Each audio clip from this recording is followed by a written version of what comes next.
Today I'm going to tell you what I think about the Katadyn BeFree water filter.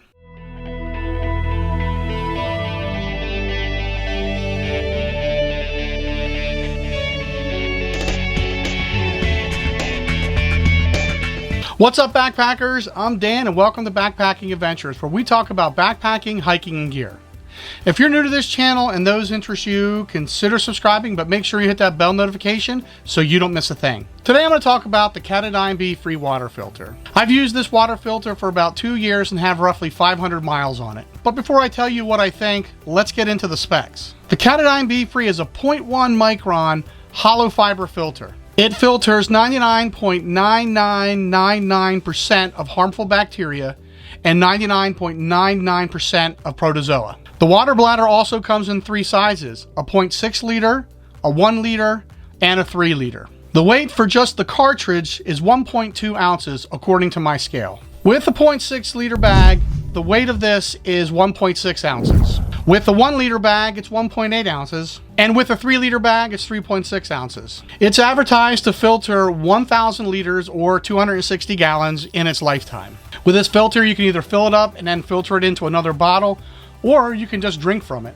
It claims to have an easy clean membrane, which does not require any kind of back flushing. According to the instructions, you simply fill the bag and shake it. Or you can remove the filter and just swish it in some water. Now, let's get into what I think of it. First, the pros of this. The flow rate is phenomenal. The claim is it will do a little bit more than 2 liters of water in a minute. Another reason is cleaning. There's no reason to back flush. There's no reason to have a syringe or have any other equipment to maintain the filter. You simply fill the water bag up halfway and then you just shake it to get all the dirt out of it. Or you can remove it and you can just swish it in the water and that cleans it as well. And that's the method I use mostly. Another reason is the top has a very wide mouth to scoop up the water. It reduces those times that you need to use some kind of scoop, like half of a Dasani water bottle or something, to scoop water and pour it into the bag.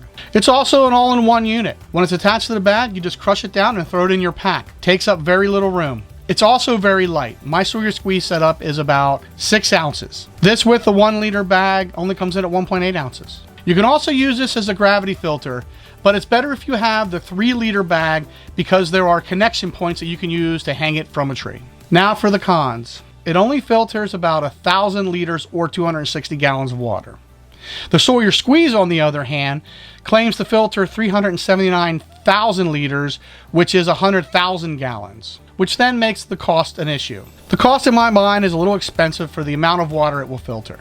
At the time of this video, just the cartridge cost $24.95, and with a 1 liter bag, it costs $39.95 on Amazon. It's a little bit more expensive than the Sawyer, but not much. The flow rate of this is faster than the Sawyer, but it does slow down over time and it doesn't keep that 2 liters per minute like it claims. I feel the biggest con to this are the threads, the size of the threads. It is not standard and it will not fit on anything other than what is specifically made for this size. That's opposed to the Sawyer filter where it fits on any kind of smart water bottle, any kind of other spring water bottle, but with this you're stuck with only using those that are compatible. However, recently other companies have started making water bags that do fit this. Hydropack makes a bunch of them that fit this, as well as the Knock Vecto makes one. So you can get other bags that fit this. But it's not universal to the smart water bottles or other spring water bottles, and if you're in the backcountry and that bag tears, you can't just put it on your water bottle like you can with a Sawyer. One other issue I experienced with this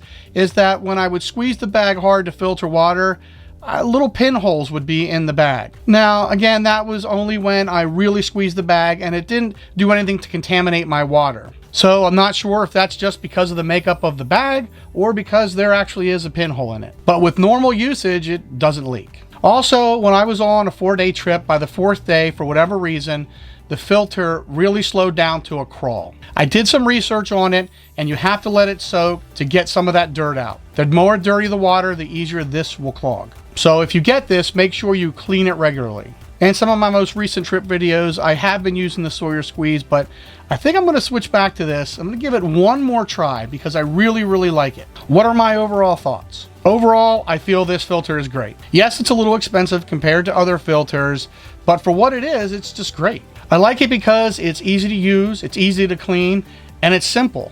And if you've watched any of my other previous review videos, I like simple. I don't like complicated. And to me, all these outweigh the cons. So would I recommend this? Absolutely. And like I said, I'm going to try to use this for this upcoming hiking season. Tell me what your favorite water filter is in the comments below. If you like this video, consider subscribing. Make sure you give it a thumbs up. Thanks for watching. See you next time, and go explore.